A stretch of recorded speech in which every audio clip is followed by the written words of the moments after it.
Hello, sir. Good morning. Good morning. Namaskar. Good morning, sir. Namaskar, sir. Namaskar from Indian Association, Shanghai, and all the members who are with us here and online as well. Great. Good to connect with you after many years. After many years, sir, absolutely. I think before you joined in, we were here for an hour or so, and we were fondly remembering your excellent smile, which we can't still forget. And we were remembering the April 2015 when you came and guided Yes. the whole Indian Association to execute that historic event and the mammoth event which was pulled off, which is not possible without your help.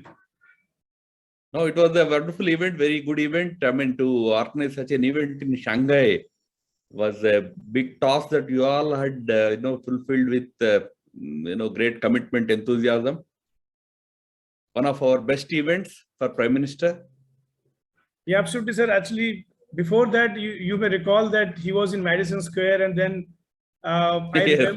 I remember distinctly 2015 that when we were asked, we were a small association, still small. We are close to 3,000 people, but Yes. you gave a task that we should have at least 6,000 people, and Yes.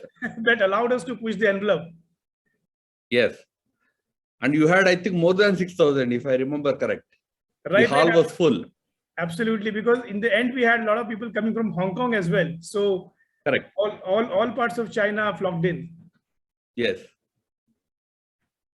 So I don't know whether you remember some of us, but a lot of us are gathered in a wonderful Indian restaurant here, and Okay. and we actually really lovingly had the reminiscence of past. A lot of the people who are present here are the Indian Association board members. Some are on the online as well, and some are sitting here.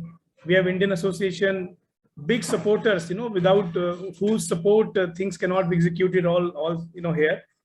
And we have representatives of all our states, almost all our states, right from Punjab, Rajasthan, Gujarat, and Orissa, then our Andhra Pradesh, your state, and Tamil Nadu as well. So we have all representations here. And of course, we could not accommodate everyone in this hall. But then we is also live streaming it to almost 1,300 people here. So it would be a lovely and great honor for us to have you here. Thank you. My pleasure also. So I think, I was telling the people here that with Madhav ji, we have a very special relationship, because when 1997 Indian Association started, sir, till 2014, we were more of an association doing a lot of culture events, binding the community.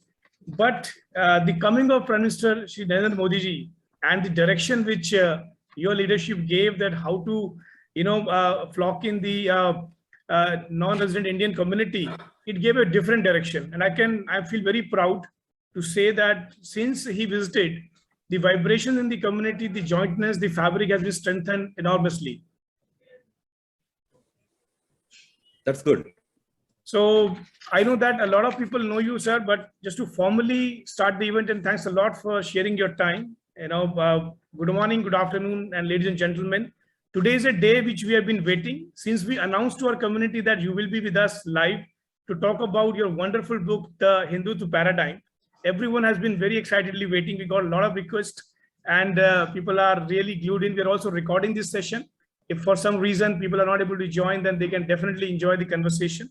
And for those who probably don't know by any chance, I must say that Madhav ji is an Indian politician, author, and a thinker who is the former National General Secretary of BJP.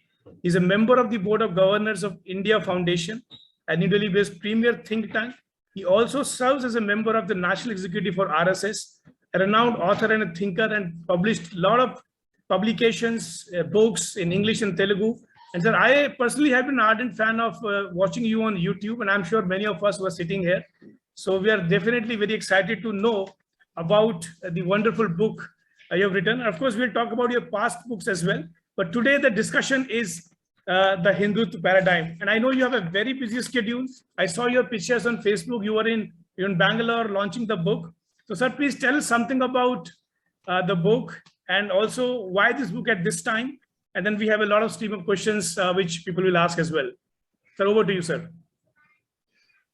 Thank you, Mukeshji, and let me at the outset thank the Indian Association of Shanghai for hosting this interaction, and I'm really happy to reconnect with all of you.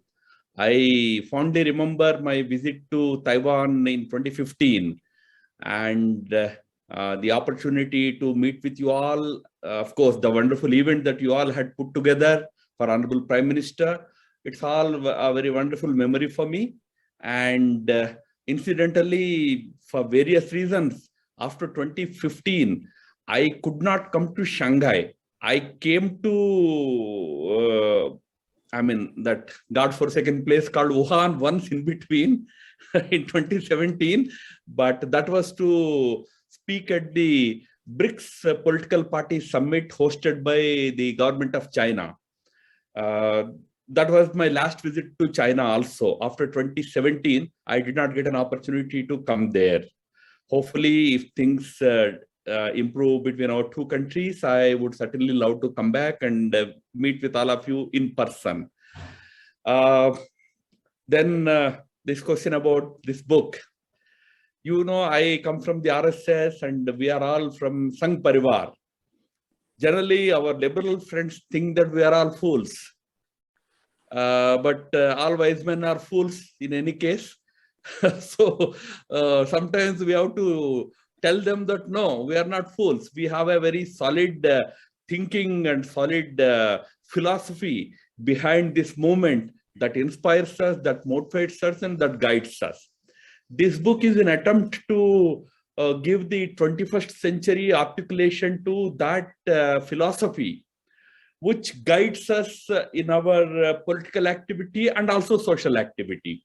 You may all recall that Prime Minister Narendra Modi ji, in his United Nations address a couple of weeks ago, had referred to Pandit Deendayal Upadhyay ji and said that we are all inspired by Deendayal ji's integral humanist vision. This book is broadly about that vision of Pandit Deendayal Upadhyaya. Deendayal ji was the General Secretary of Bharatiya Janasangh, and he became the president of it in towards the end of his life. But he was he died in very suspicious circumstances within a month of his becoming the president of the Bharatiya Janasangh. But during his tenure as the leader of Bharatiya Janasangh, he had articulated a new and very Indian socio-political philosophy or vision for Bharatiya Janasangh. That vision and philosophy is called integral humanist philosophy. Later, that became the basis for the thinking, the views, the ideas, and the work of entire Sangh Parivar. You all know that Sangh Parivar was formed as an activist movement. It was not based on any ideology per se. We all are living in the era of ideologies: communism, socialism, capitalism, feminism, consumerism, thisism, thatism. These are all European ideas. Isms are closed set of ideas. Whereas Hindu philosophy, right from the beginning, has been a very open, very inclusive philosophy. It's not any closed set of thoughts. It's a vision, it's an idea. Based on that vision, based on that idea, each one of us have to structure our life, structure our activity, mold our functions and activities. That is what is the greatness about Indian thinking. We describe it as Hindutva. In fact, I just now, I was at another conference. I told them, even this word Hindutva, which I used for the caption of my book, was not created by RSS.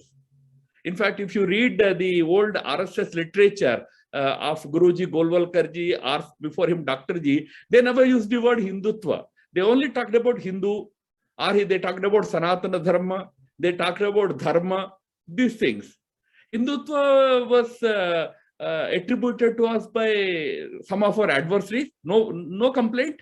Whether they call it Hindutva, they call it Hindu, they call it Sanatana Dharma, they call it Vedic Dharma. It's all one and the same. They are not too many different things. So we stand for that, and I use the paradigm word because, as I said, we are not propounding any ideology. We are only giving a vision. This is our vision. If you are sitting in Shanghai, based on this vision, you create your own activities, you lead your lives personally, and also you lead your life as a community. It only gives you a vision. It only gives you a direction. That's why I called it a paradigm. And this book was published by Amazon, and it was released on the 4th of this month, just 5 days ago. And I'm happy that within 5 days of its release, I'm able to talk to the first international audience, because I'm going to US only in November. Probably that will be my next interaction with the international audience if virtual events don't happen in between. But I'm happy that I'm starting it with you people in Shanghai. And thank you for that.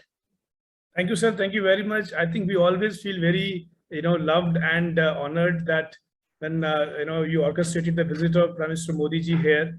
So we feel that, yes, that's why I mentioned we have a special connection with you. And as you mentioned in your book, and I have started reading your book the moment it came, and some of us have also read it. So one of the things which I would probably touch upon and ask is that you mentioned very rightly that Hindutva is something which was there, in our ancient time as well. And as per the Supreme Court verdict in 1990 as well, you mentioned in the book as well, that Hindutva was not a religion, but a way of life. And it's a symbol of the culture integration you talk about. One thing which probably I would ask for the benefit of all of us is, you also mentioned in the book, is minoritism did to India is what multiculturalism did to Europe. So probably we'll just like to hear your views that probably you can elaborate on that. Okay. First of all, about that judgment that you were referring to. Right.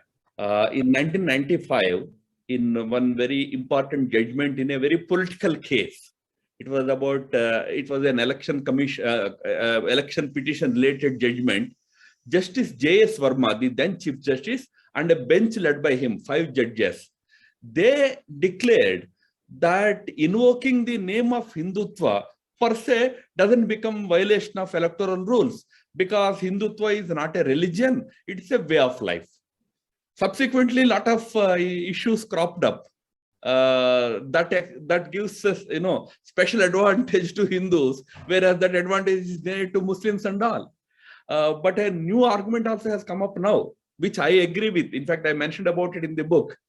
Which religion doesn't prescribe a way of life? If Hindutva, we all say that it's a way of life, is Islam not a way of life? Right. Right. Whether you follow it or not is a different thing. How many Hindus follow Hindu way of life? Right. Similarly, Christianity doesn't prescribe a way of life, right from birth to marriage to death. The way you have to conduct yourself, every religion defines it. So I would probably call it not a way of life, but a view of life. View of life. Hindutva, Sanatana Dharma is a view of life. It gives you a particular view. How do you look at yourself? How do you look at nature? How do you look at your fellow humans? How do you look at animals? How do you look at the inanimate? And ultimately, how do you look at the creation? And how do you look at God? In all these issues, the Hindu Chintan, Hindu thought has given a distinct view from that of the European religions or Semitic religions. So rather, we should call it as probably a view of life more than a way of life. I'm sure if it is a way of life, all of us would be wearing dhoti and kurta and probably wearing tilak on our forehead. That would have become the way of life. But Hinduism doesn't insist that we should do it. Ideally, we can do it and we will be encouraged to do it. But even if you don't do it, you won't become a less Hindu. Religions are per se ways of life. They prescribe it. But dharma presents a view of life, certain values, certain morals, certain ethics. A set of all of them is called dharma. So that is about that so-called argument of whether it's a way of life or way of worship. Way of life and way of worship are not two separate things, in my opinion. But coming to that other important issue you raised about minorityism, what it did to India and what multiculturalism is doing to European countries today. I do strongly believe that this whole idea of multiculturalism is actually an apologism, an apologist argument in favor of, the minorityism. Those immigrants who refuse to respect the national life of their countries of living, like you are living in China, you are expected to respect the way of life of China. You may or may not fully follow it, but you should have a respect for it. When I say way of life, don't think I'm asking you to respect Communist Party of China. That I leave it to you. That is a political system. That's not the way of life. But the ordinary way of life that an ordinary Chinese on the street follows, that needs to be respected. When you go there, you can't say that I don't respect you, my way of life is superior. That is where multiculturalism, the so-called multiculturalist argument, which insists that those immigrants who insist that they are something different and superior should also be tolerated, is going to be to bring a doomsday for those societies. That's the reason why such senior leaders like Merkel, the German former chancellor, they came out against this argument of multiculturalism. In fact, Merkel openly said this multiculturalism is all bogus. It is going to destroy our society. But the solution that they offered to them was assimilation. They said, no, whoever comes into our country should give up his entire thing, simply merge in the native society. That argument is problematic, whether that is in China or in Germany or in England or in US. In US also, there are thinkers like Samuel Huntington who insisted that everybody should accept the American identity, completely assimilate by accepting 10 commandments of Protestant faith. What we said in India is, you don't have to assimilate, but you have to, become united. Unity in diversity, meaning your diverse identities will remain, should remain. We respect it. But you also should find unity within. You can't say that I have a separate identity, so I will destroy you. In India, most of you are from North India. वहां ये चलता है गंगा जमुनी तहजीब, ये शब्द चलता है. ये गंगा जमुनी तहजीब क्या होता है? वो कहते हैं कि नहीं, हिंदू मुसलमान ये गंगा जमुनी तहजीब है, अलग अलग है. हाँ ठीक है, अलग अलग एज रिलीजियंस है. वैसे हिंदू कोई रिलीजन तो है ना, फिर भी फॉर आर्गुमेंट से मानेंगे, बट हम दोनों को मानना चाहिए कि दोनों अंत तो जाकर समुद्र में ही मिलेंगे. Our destination is same. Secondly, Ganga Jamuni में गंगा जमुना को रेस्पेक्ट करना है, जमुना गंगा को रेस्पेक्ट करना है. ये जब होता है, this is what Hindu philosophy says, unity in diversity. Diversity should be there, but also a sense of oneness also should be there. We are all one. We have different faiths. We have, हमारे यहाँ तो जैन है, बौद्ध है, आर्य समाजी है, सनातनी है, नॉन बिलीवर्स है. हिंदुइज्म में तो नॉन बिलीवर्स बहुत होते हैं. टेम्पल गोइंग हिंदू है, नॉन टेम्पल गोइंग हिंदू है, गुरु के पास जाने वाला हिंदू है, बाबा के पास जाने वाला हिंदू है. But all these differences are respected, not just tolerated, respected, but one unity is appreciated and accepted. That is the main thing. Otherwise, if you go by minorityism, once India was divided, it will be divided further. Right. Absolutely, sir. I think very well described. But also you mentioned in the book somewhere that would these minorities will merged into these, the whole nation at some point of time, or would be the direction, or would they adopt the one Hindu way of life or one Indian way of life? How do you put it? No, as I said, way of life, each religious group will have its own practices, its own customs, its own belief systems, right from religious beliefs to social beliefs. As I mentioned, even within so-called Hindus, there is no single way of worship. There is no single belief system. There is no single tradition, single custom. We have multiplicity of customs, traditions, gods, godheads.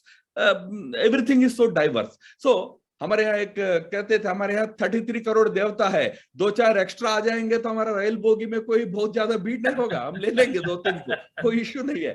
But यहाँ आने पर जैसा मैंने कहा, we respect your identity as a society, as a community, but you also must appreciate that we are all one society, क्योंकि हम बाहर से नहीं आए हैं. We have not come out from outside. We are all people, children of this land, this culture. Who are your forefathers? Go back 5 generations, 6 generations. Who are your forefathers? They are all from the same stock, same people. So we are not asking anybody to give up his identity and assimilate in so-called Hindu mainstream. We are not saying that. What we are saying is, come, join, and live as one society. That is what Hinduism proposes. Right. So the Hinduism is a very open, egalitarian concept, inclusive concept. Right. That needs to be appreciated. Right. Thank you, sir, for the description. And other thing which was quite impressive, which was learning for some of us, you mentioned, in the context, motherland versus fatherland and Bharat Ma, right? That context come very clearly. And you gave some examples about Germany, talking about the fatherland part. So maybe you would like to elaborate how this mother-son relationship, because we as NRIs, who are staying for more than 10, and there are people sitting here who are here for last 30 years. So how does this motherland and this Bharat Ma, this feeling will stand? In India, one leader who described India as fatherland was Savarkar. He called it Pitrubhumi in his description. But Savarkar was trying to codify a Hindu society. My view is Hindu society, the moment it tries to codify it, its very purpose is defeated. So it is a religion which is very open, very inclusive. It's a one worldview which is very open. It should remain that way. But otherwise, generally in India, we believe in the idea of attributing motherhood to all noble things. Aapne Matrubhumi kaha. You worship, whatever you worship, you largely attribute motherhood to it. Nature is mother. Cow is mother.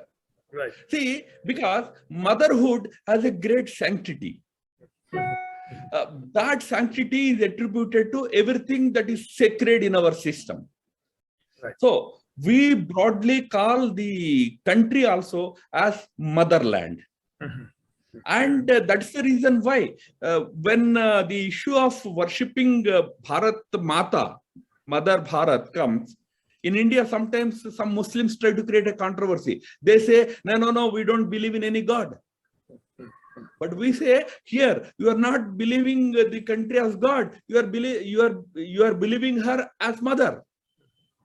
When you consider her as mother, what's wrong in worshipping mother?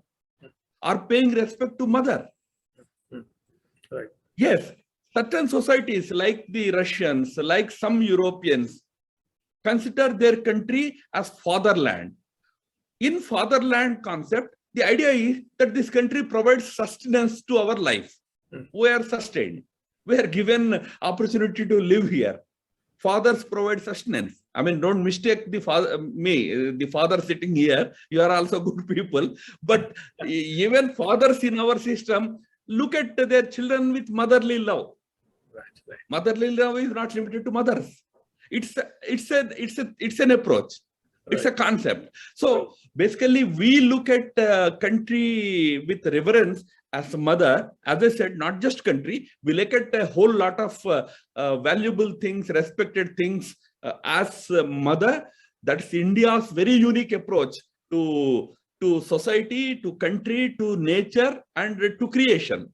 Whereas in West, this very noble idea is not there. It's all fatherland. The very foundation of it is in the Semitic religions, where the God is always father. The representative of the God is always father. Right from Jesus down the line, it's a very masculine approach. Although, in those religions, it's not to criticize them. I'm just making a distinction. In those religions, God is formless. God's representative is the Father, but Right. God is formless. God is formless, but his description is always he. Right. If it is formless, how can it be he? Why not she? Absolutely. But in our concept, God is formless at one level. It is it at there, but in form, he's Ardhanarishwara. Is both man and woman together. Right. So Right. there is a distinction in our approach to everything in life, and we attribute motherhood to all sacred things. Right. Right. Right, sir. So you also mentioned about in your book, of course, as the initial few chapters on Shri Deen Dayal Upadhyay ji. I definitely, some of us know about him, but after reading your book, I think we are more inspired to a little bit dive into this. You mentioned the integral humanist philosophy as an alternative to the communist and the capitalist part of it. And in the book also, you also describe how the Gandhian socialism versus the Gandhian approach to the socio-economic problems. And we as NRIs, when we look India from outside, we sometimes feel, of course, we feel very proud, but sometimes we feel that few things should be changed. And we wonder that what could be the right system for India and how we can also contribute. So probably it's a two-part question. One is that what system for India would be the best going forward? We have seen and you have talked about the ideologies and how we can also contribute. Okay, it's a very, very fundamental but very complex question. This has to be understood only positively when I make a couple of statements here. For example, countries get opportunity to come up with their own models. Right. These opportunities come occasionally.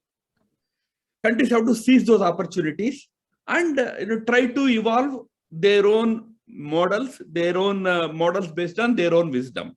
One opportunity for us to have to develop our own model of life, of governance, of entire national life came immediately after our independence.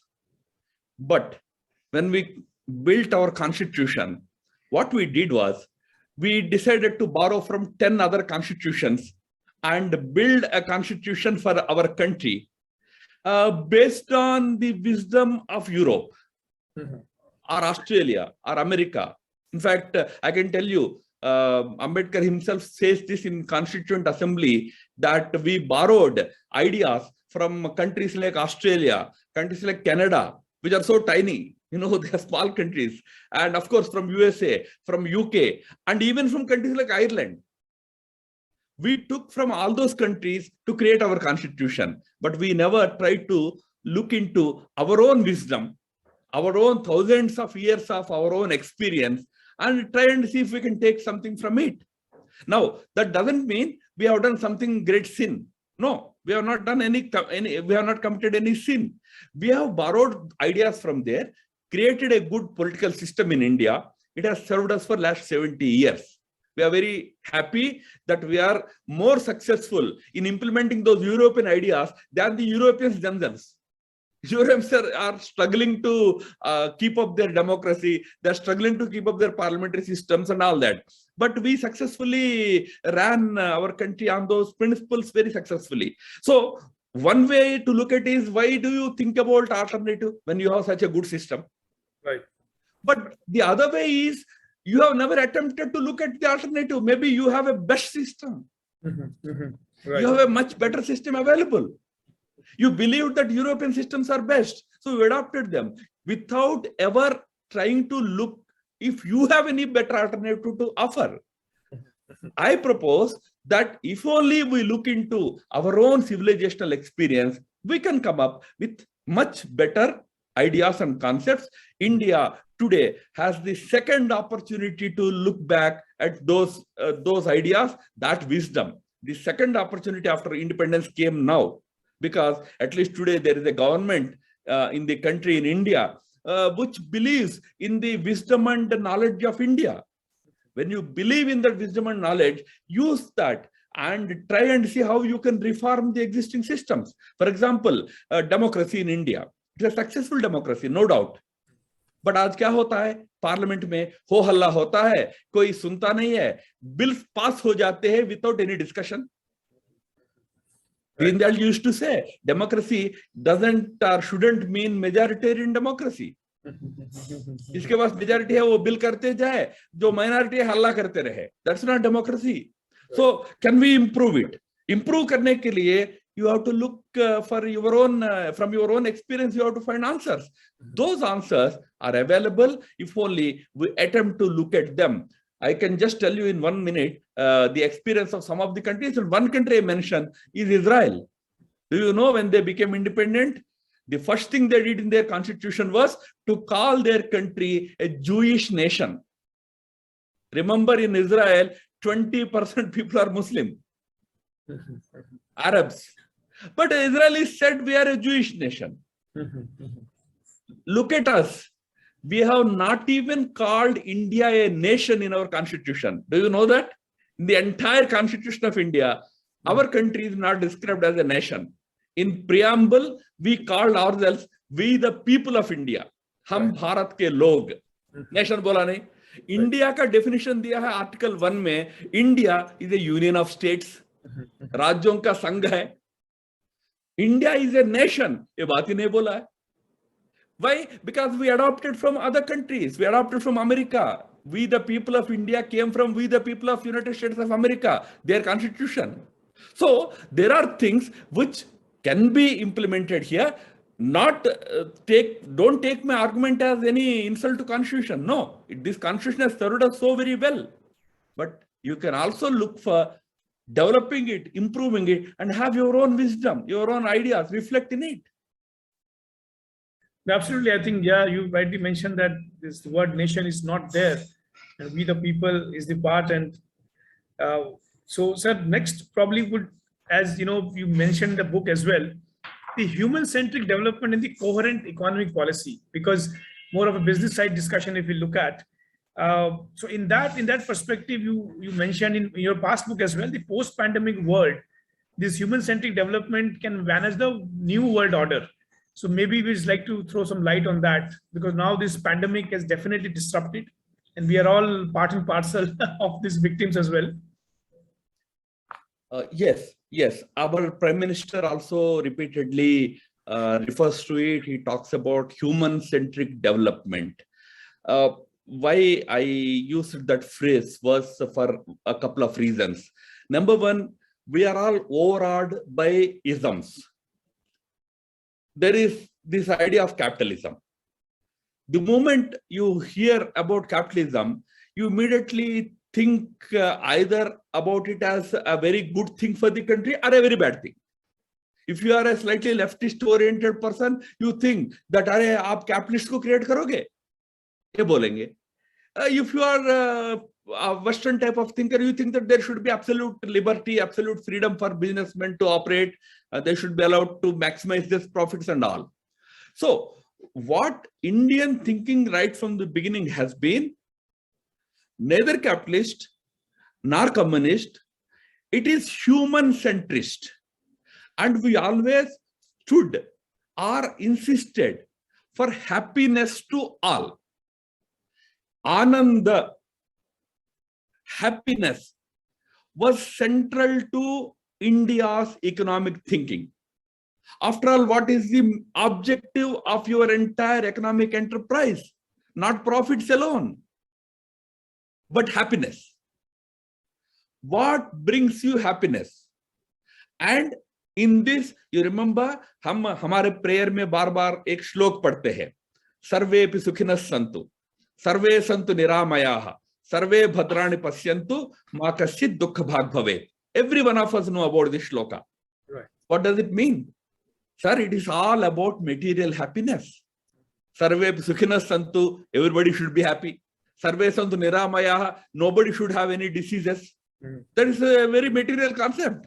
Sarve bhadrani pasyantu, people should enjoy goods in life. You should have a fridge, you should have a house, you should have a car, you should have all luxuries, you should have gold ornaments. Ma kasit dukh bhag bhavet, nobody should have any sorrowness. It's all about material prayer. So we are for Ananda. But one thing, since we are all businessmen, you are all into economic activity, you must remember is in this prayer, there is one common word that is sarvepi.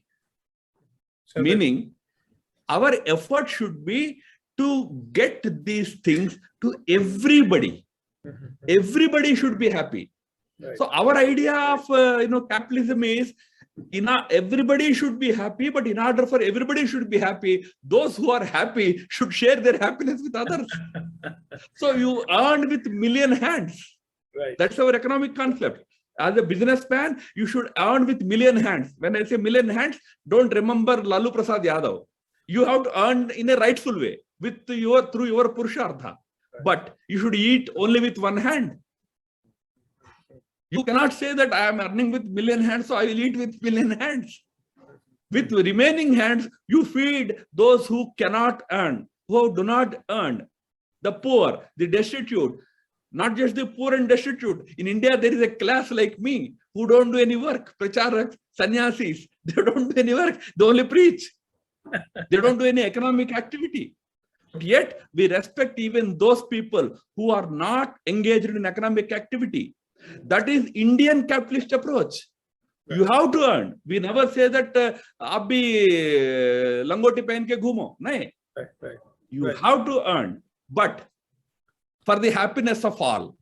So these economic ideas are what that whole Deen Dayalji's concept represents when he talks about human-centric development. The approach is to make the last man happy. Right. Deen Dayalji's word for that was Antyodaya, making the last man rise, last man happy. Today, Prime Minister of India has given that call for Atmanirbhar Bharat. That also means the same thing. The last man should be able to stand on his own feet. Right. That is our concept of economy. Absolutely, sir. But maybe I'll touch upon this point that the moment we talk about economic part of it, it is not easy to disassociate democracies with that. And when we, as an outsiders, and we will admit this fact that living outside India and probably the influence of Western worldview definitely comes in, whether we call it more liberal or neoliberal, or we can give any term. And we sometimes wonder that is democracy an impediment in the growth? And sometimes we loosely also think in that way, that probably after seeing what happens in China, you make decisions implemented in a shortest possible time. We sometimes wonder how to make democracy successful, especially in a country like India. Okay, this is a very important question because the Communist Party of China's biggest propaganda these days in the entire world is that do you want development that authoritarian regimes like us provide, or the chaos of democracy, the chaotic situation of democracy, an authoritarianism that gives you development versus a democracy that is chaotic? My answer is we need good democracies. We don't want authoritarianisms that suppress human human expression, human sensibilities, yet they will feed you. I can ask you a simple question. If development is everything, by development we are talking about material development, physical development that we see in our day-to-day life. If that is everything, why did we fight against the British? Because British were giving us good roads, they were giving us good railways, telecom, everything they were developing in India, they were bringing industry, they were doing so many things. Why did we fight against them? Because after all, people want more than material development. In fact, that's why Deen Dayalji, when he talked about human-centric development, he talked about happiness as the definition of the development. How do you be happy? I will just narrate a very funny story. One day, this was Soviet era story. One dog from Soviet Union strayed into the neighboring non-Soviet country. It bumped into a dog of that non-Soviet country. The non-Soviet country, European country dog looked at the Soviet dog. The Soviet dog was so sturdy, so very well built, so strong, looking very clean, very good, beautiful. So that Western dog said, "Arey yaar, looks like you are treated very well in your country." The Soviet dog said, "Yes, I am treated as good as a human being. I have my timetable for food. I have my timetable every day. I get a good bath with shampoo. So I'm treated so well. I get good food, timely sleep, everything." So then the Western dog said, "Oh, all right, then you must be a very happy dog." The Soviet dog said, "No, no, friend.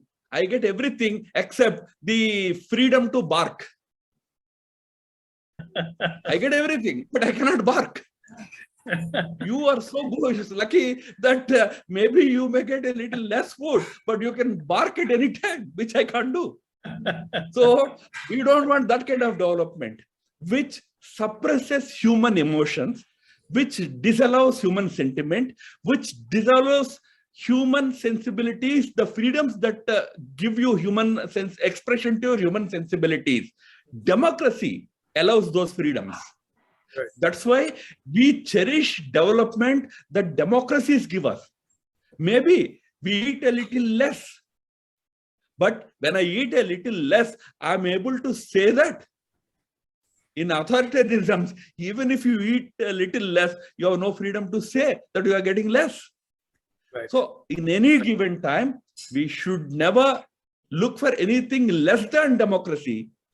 That doesn't mean democracy is the best form. It has its own problems, as you rightly tried to highlight. In democracies, they come with lots of, it has too much of freedom. In fact, once Jawaharlal Nehru said something interesting. He said, "We are making India a democratic country because it is the second best available form." So the questioner asked him, if it is second best, why not go for the best? Nehru's answer was, the best is yet to be invented. There is no best model, but available best is democracy. We respect and cherish it. Right. Absolutely, sir. I think this is really right. There's no first best model, but we have to rely on the human-centric development. One important chapter in the book, of course, is a very interesting book, and I was talking to Diksha, who helped us to coordinate, your timing with us, and we was talking that, it is such a great narrative on the history that I was telling that we must read it probably in text. You have a chapter on the womanhood in the Western and the Indian traditions. So, and I think I will quote what you have also written in the book of Professor H.S. Wilson, that in no nation of antiquity were women held in so much esteem as it was in the, in the religion Hindus. And you also mentioned that the thinking in Western world was a little bit regressive. So probably we just want to hear your view on that. You see, the word that H.S. Wilson used was esteem. Esteem means dignity. Yes, yes. Esteem means honor. Yeah. So in the West, the whole quest of the women has been for empowerment, for freedom and empowerment. In India, we believed that freedom, empowerment, these come not through legal action, not through constitutional powers, but through granting dignity and esteem. That has been the tradition of India. You look at the great Mahasadhvis of India. We have 10 Mahasadhvis. Almost all of them were fiercely independent. One Savitri, who defied Yama.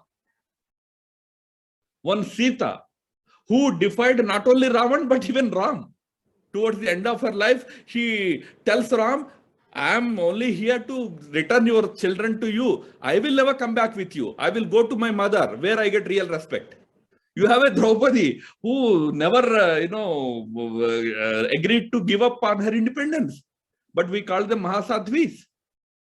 Here, a woman's independence, dignity is upheld as a woman, not with any conditions attached.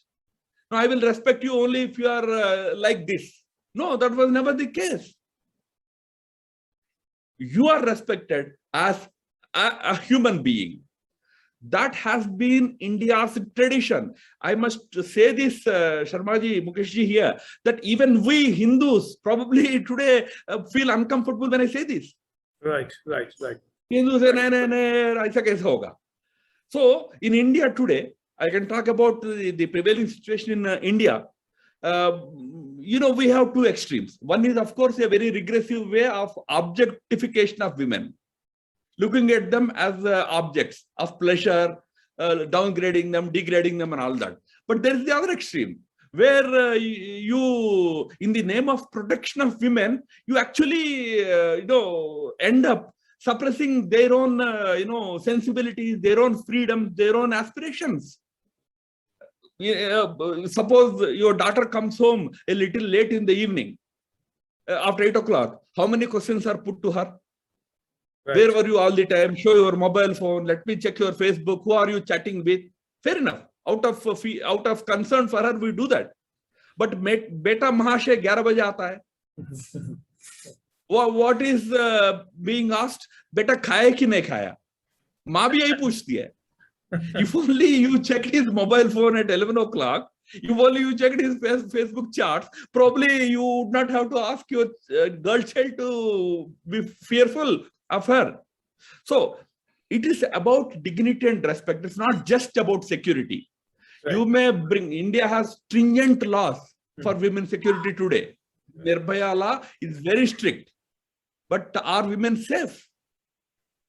Problem is, do you also accord dignity to them? Dignity not with conditions. नहीं तुम gene pants नहीं पहनो तब respect करूंगा. नहीं, ऐसा नहीं है. As a human being, do you look at her with dignity? That kind of approach has been the Indian approach. मैंने कहा ना कि द्रौपदी जैसे व्यक्ति जिसने न पतियों को माना, भीष्म पितामह से भी लड़ लिया, but still हमने कहा महासाध्वी है. She is a woman of great, fierce independence. She is an ideal. So right. In India, womanhood has gone through a lot of changes. In the West, of course, it was a very regressive situation. That's why they needed feminism. They needed to fight for their basic rights. Until 1930, in a democracy like Britain, there was no voting right for women. Look at India. We had so much freedom. We were ruling. We were not only queens and rulers. We were also Sant Mahatmas here. Christianity still has not been able to conclusively decide, many sects in Christianity, to allow women to preach at the pulpit. But in India, preach at the pulpit to chodo. Yahan to Sant Mahatma hi mahila hai. So we have a different approach to womanhood in India. Unfortunately, even within our own Hindu society, that is not fully appreciated. That is actually leading to we unable to really put to use a great potential that our half of the population has for us. So I highlighted that aspect in my last chapter of the book. Right. Right, so thank you very much. I know we have a limited time and there are people who are with us, and I know that they would be having some questions in their mind. So if you allow, we'll just pick up few questions from some of them who are present here, and in next 10 to 15 minutes, we'll try to conclude. So, of course, I would love to do that. Yeah, so questions? Any questions? Yeah. You can go ahead this, yeah, and open the video. So yeah. So sir, we are taking our camera there. So we are also trying to keep a little bit of a, yeah, Divya, you have to unmute. Divya, you have to unmute. Unmute. Okay. Yeah, please go ahead.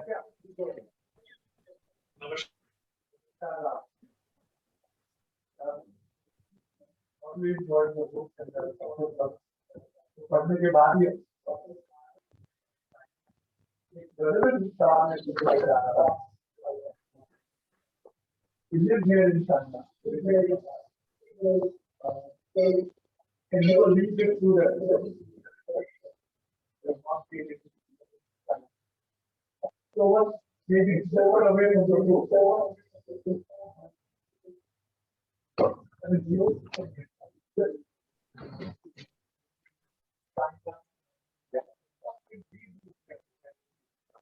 So yesterday I heard that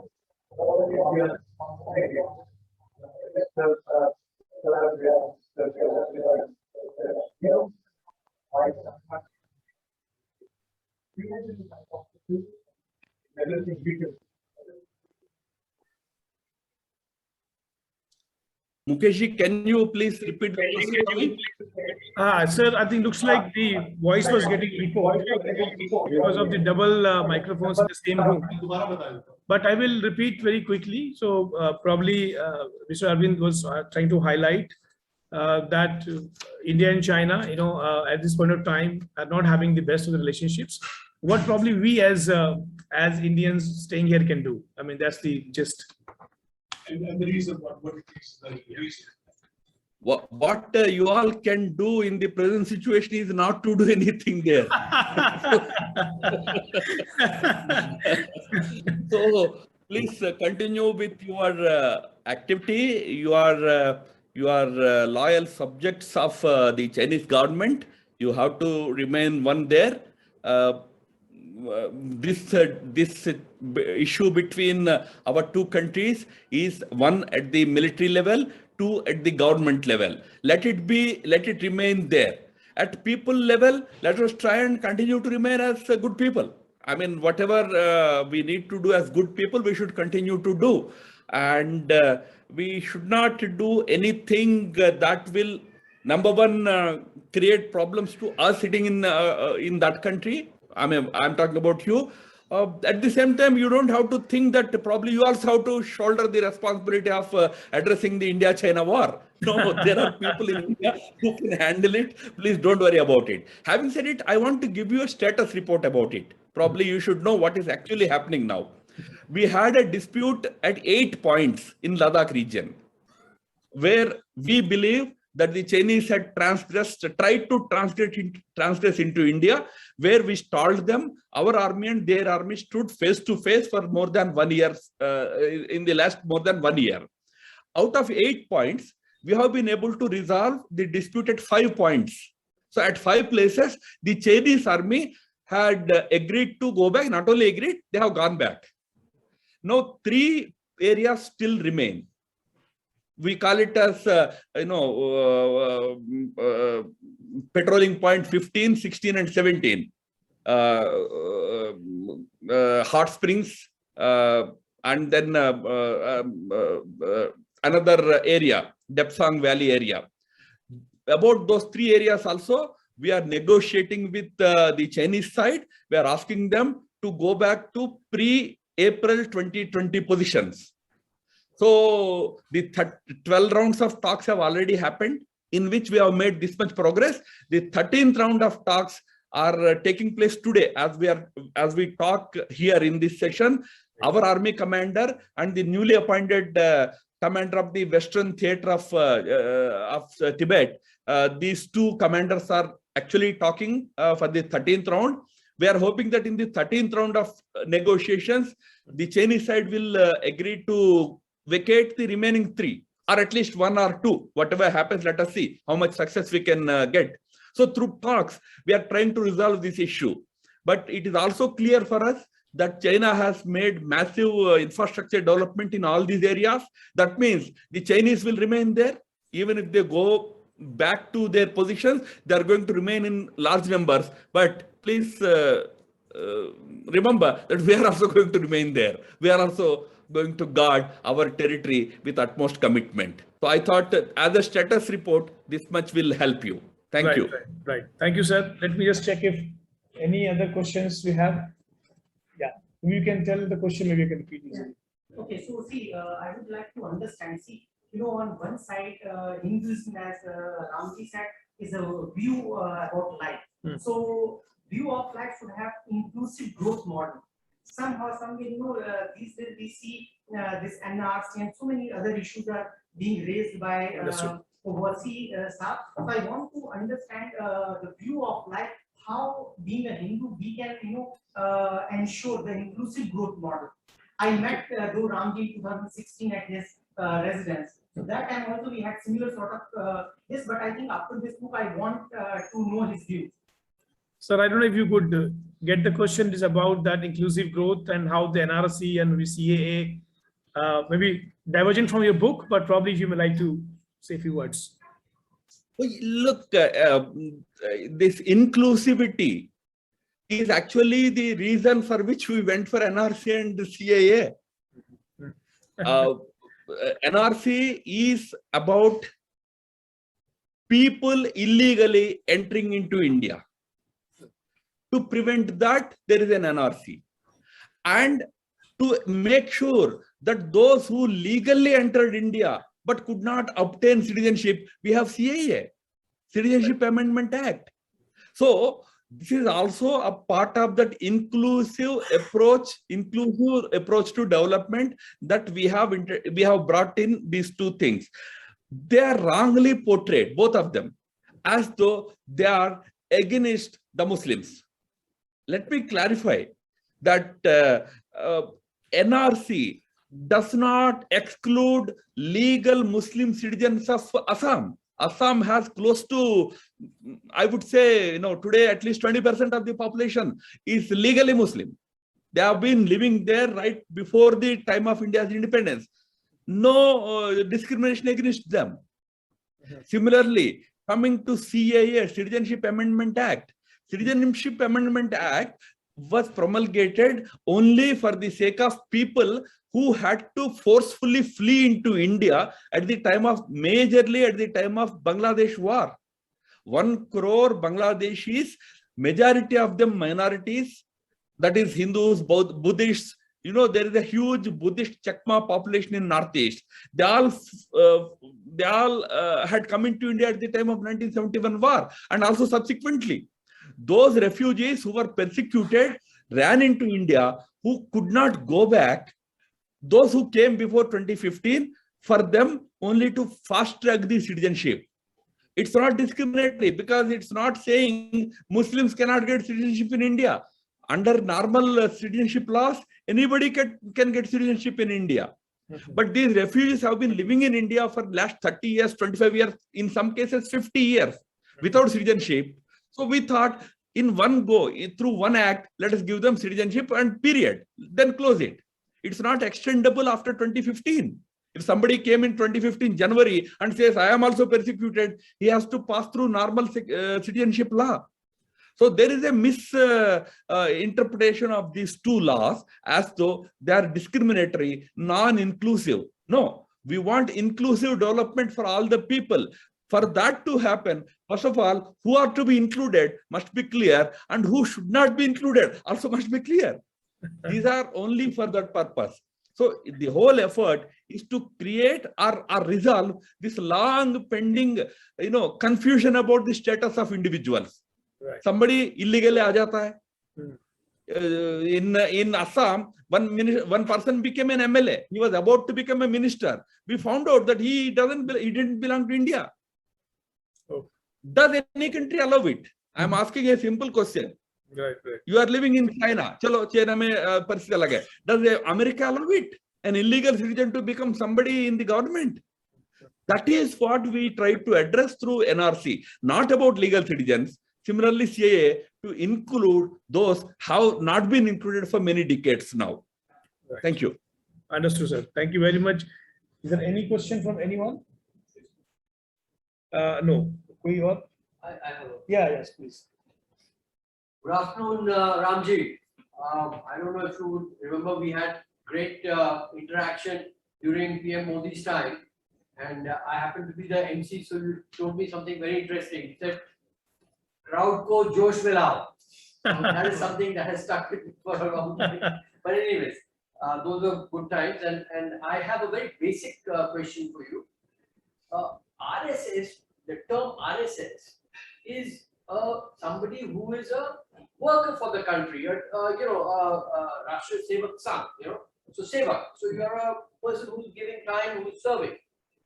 Where does it connote that this becomes a ultra right-wing Hindu organization, and should it not get rid of this so-called connotation and actually should be a association that is open to all? It's like unity in diversity kind of a thing.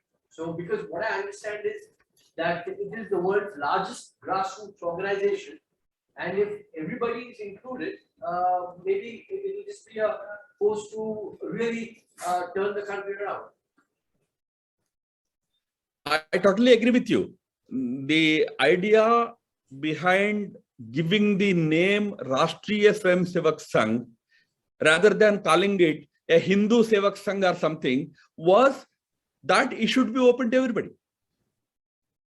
There's no dispute about it, and RSS is open to everybody. But RSS has certain principles. I am open. I have certain principles. Those principles are inspired by India's Sanatana Dharma, which we call as Hindu Dharma. Somebody can call it Indian Dharma also. We don't have any dispute. Any name you give it. The core Indian values, wherein you respect all religions, wherein you have the sentiment of serving the society, not selfishness. Certain core values like this, you respect your country, its borders. You don't celebrate when a terrorist attacks innocents in Kashmir. Because after all, innocents, whether he is a Hindu or a Sikh in Kashmir, is also my own parivar, my own family. These noble ideas, one has to internalize, imbibe and internalize. This is what RSS tries. Now, if somebody has a dispute about it, he tries to stay away from RSS. No issue. But to assume that RSS is against anybody is a completely wrong understanding about RSS. RSS principle is Sarvesham Avirodhena. We don't have any enemies. That's why I said no. We call ourselves Rashtriya Sevak Sangh. We are for the serving the entire nation, entire society. Some people have apprehensions about it. We continuously try and reach out to them and tell them, whether it is Muslims. Sometimes people think that RSS is anti-Muslim, and all that. Muslims having it is one thing. Even many Hindus have this feeling. So they also stay away from RSS, thinking that RSS is against Muslims. No, we are not against anybody. We are for certain values. Please understand and come close to us. In fact, RSS second chief Golwalkar Guruji, in an interaction with a great Muslim scholar called Jilani, he very clearly states this in 1972, that we believe that a Muslim should be a good Muslim, a Hindu should be a good Hindu, but we all should work together for this society, this culture, and this country. That's what RSS stands for. But what you are saying is true. People have misconceptions about it. People think that RSS is open to only some section of the people. In fact, for a long time, RSS used to be considered as an upper caste organization, as a Brahmin Banya organization. But those situations have changed. Today, RSS has members from all cross sections of the society, very widely respected. And today, even Muslims and others are also slowly understanding RSS and gravitating towards it. But one important point you touched upon, I have to also, I appreciate your concern. RSS too much identity with one political party. That is also one of the concerns that you probably feel, which is also true, that RSS as a movement for the good of the entire country should not identify fully with any political party. But the problem is one party wants to identify with us because we have certain human resource relationship. The other parties want to hate us. हम क्या करें? हम हमेशा मजाक से कहते हैं ना, see, Congress people sometimes try to needle us. Arey, you and BJP are same because you send people to BJP. We tell them, yeah, if you want to take us, we are ready to send to you also. Are you ready to take us? But if you take us, we will not come as just individuals. We won't praise any parivar. We only praise the Bharat parivar. So it's about ideas, their traction, their acceptability. Naturally, we are closer to one political party, but that does not mean we have any political party and we are against any other political party. In fact, I can tell you one very funny thing. When it is a joke, in 1993, Mr. Arjun Singh, those seniors would remember, Arjun Singh साहब होते थे एक बहुत बड़े नेता मध्य प्रदेश के. He left Congress party and started his own party. Then he held a press conference. You know what he said in that press conference? He said, this PV Narasimha Rao jo hai na, inke dhoti ke niche chaddi hai. This is what his statement was. Chetty those days represented RSS. RSS used to have shots. So what Arjun Singh was saying essentially was, this man is a congressman, but his heart is with RSS. So that was his criticism. We have no complaints. If Narasimha Rao ji had a RSS heart, we will be happy. For us, no issue. So meaning, we have nothing against any other parties, any other community, but those who have misapprehensions about RSS, we are ready to willing to remove those misapprehensions. Mukesh, there is a question from Chandrika ji. Yeah. Maybe shall I take it? Yeah, please. And in fact, I would say that a similar question was there from Deepa Bhagwani as well. We have a couple of wonderful ladies here. And when we were talking about this chapter of womanhood, this came as a pre-discussion that what probably Chandrika has mentioned is true. Maybe you were to address that. Okay, my view could be a little radical. I don't really believe that any woman today wants to be called a Devi and worshipped. In fact, Chandrika ji mentioned it also. Baba, we don't have to call us Devi and all that, at least respect us. No, that is forget about Devi, yes. That is the crux. You see, in Hinduism, women are regarded as Devis, but men are regarded as Devas. We say, Amrutasya putrah vayam. We are all sons immortal. Whether you are son or daughter, you have an element of immortality in you. You are divine. That's attributed to everybody. Where we today suffer from is, as I said, you want to worship them on a given day. There is in North India, there is a function, probably North Indians here would know about it. It's called Kanya Pujan. Right. On that day, everybody goes and washes the feet of a girl, a Kanya, and worships her with flowers. It's an utterly embarrassing thing for those girls. Those vendors come and doing all this. What they actually want is, yeah, are you really concerned about my education? Are you really concerned about my freedom? Which woman wants her to be worshipped today? Imagine a moment where in your house, your husband comes home and says, I want to worship you today. You say, yaar, what happened to you? What is this worship? Puja karna kya hai? You want dignity to be given. So worship, you have to understand it as a concept, not necessarily physical worship. It's about true. dignity. Where I can tell you what dignity means to a woman. In Mahabharata, one instant happens after, in Shanti Parva, after the war was over. Bhishma Pitamaha was on that bed of arrows, Ampashaya par the, Mrityu ki pratiksha mein the. Yudhishthir became the king. So Yudhishthir goes to him seeking to learn Raja Dharma.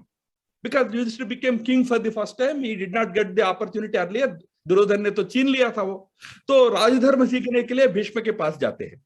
तो Bhishma Pitamah was about to guide him. Draupadi वहां से जाती होती है. Draupadi laughs out loudly.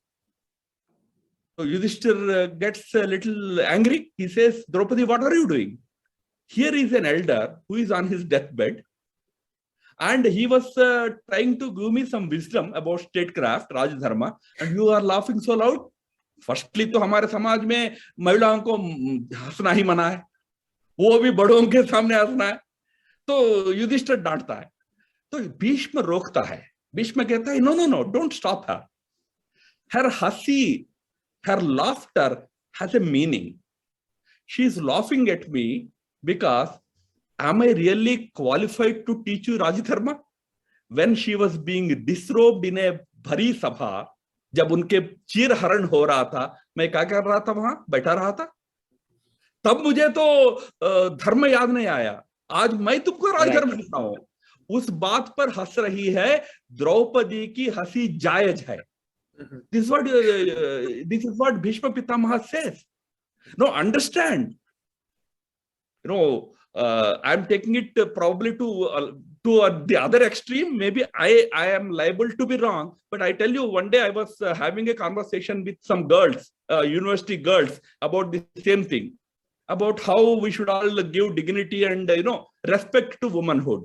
One girl asked me a simple question. Sir, in my house, whenever some guests come, my husband's friends come, my husband naturally tells me, yeah, can you get some coffee or tea for my friends? I do that with all, happiness. But when my friends come to home, can I ask my husband the same thing? Yeah, my friends came, can you get some tea and coffee for them?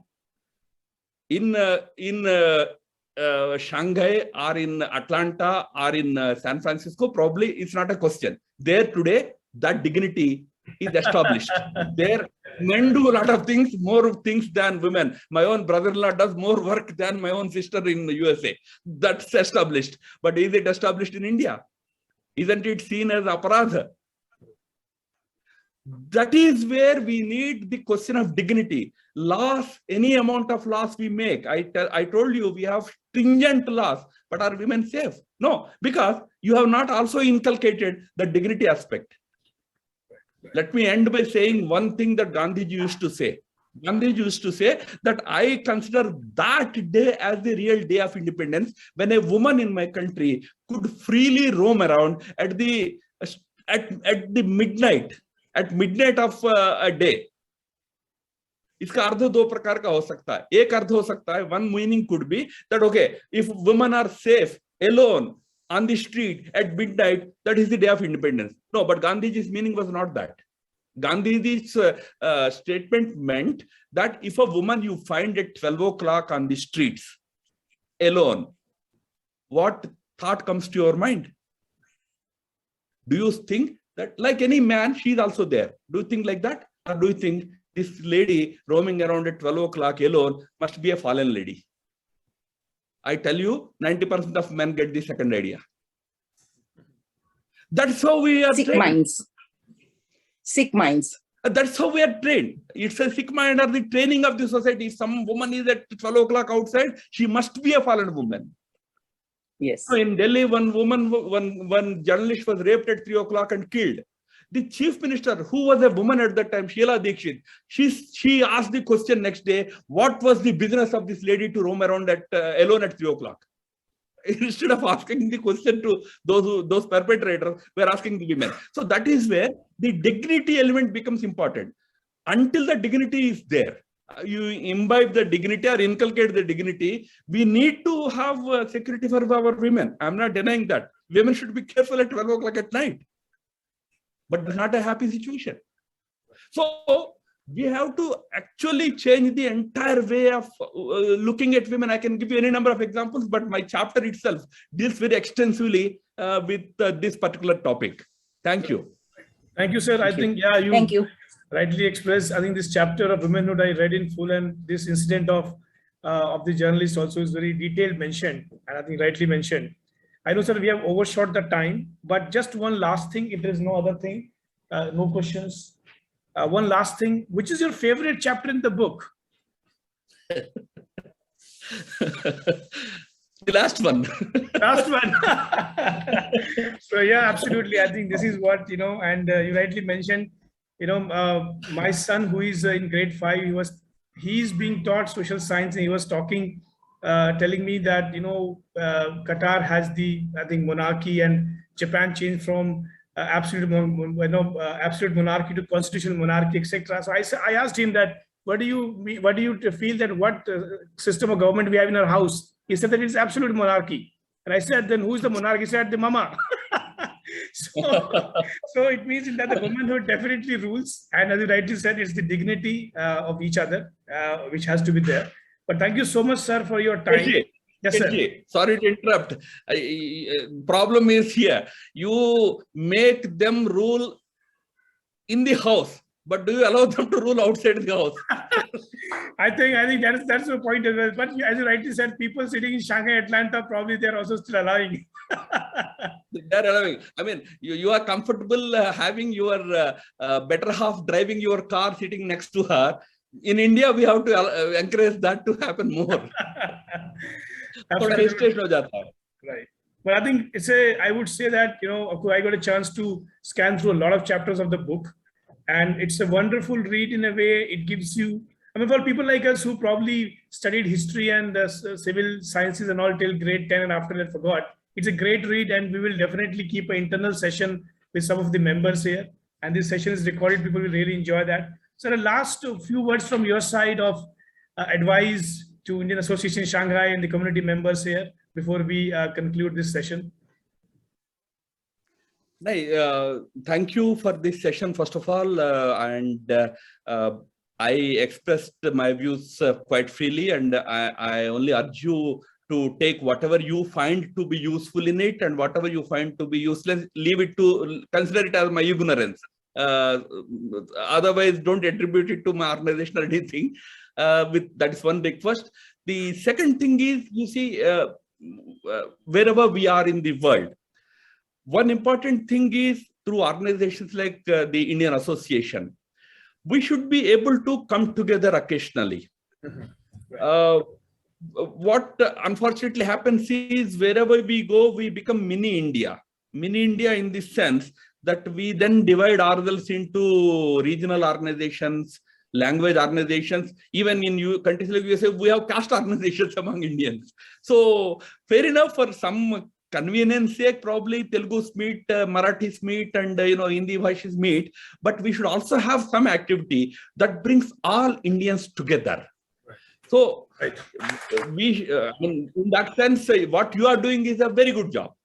You are bringing all Indians together, but allow them to have their own organizations. No issues.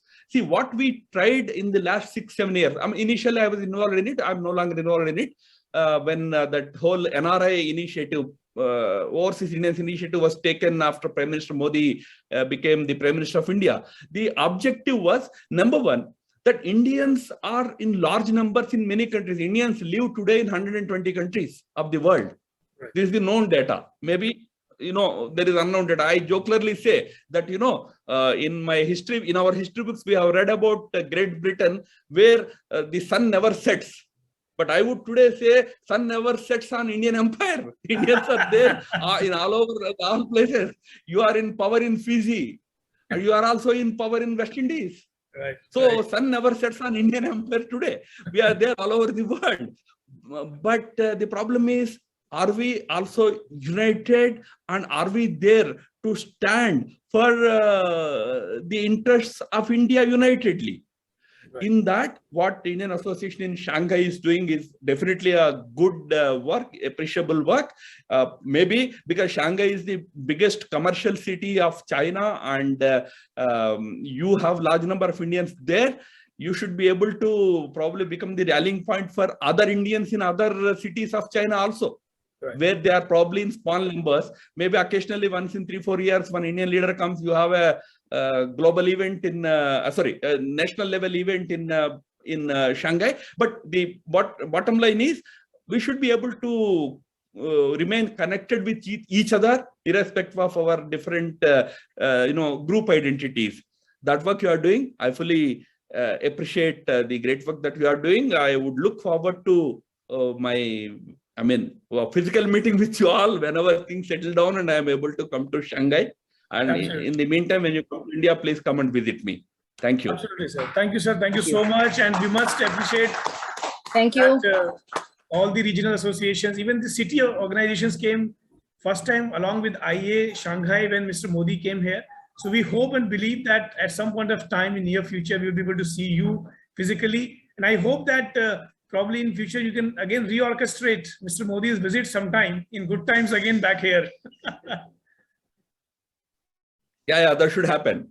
Right. Okay, sir. Thank you so much. I thank you, Diksha, and all your office team who helped us to organize this. And also, I will thank all our colleagues who are present here, our Indian Association's ardent supporters. Thanks a lot so much, sir. And we wish to see you again, probably for your next book, or maybe sooner for some other more discussions. It was a wonderful discussion. We really enjoyed and learned a lot with you. Thank you. Namaskar. Thank you, sir. Thank you so much. Thank you. Thank you.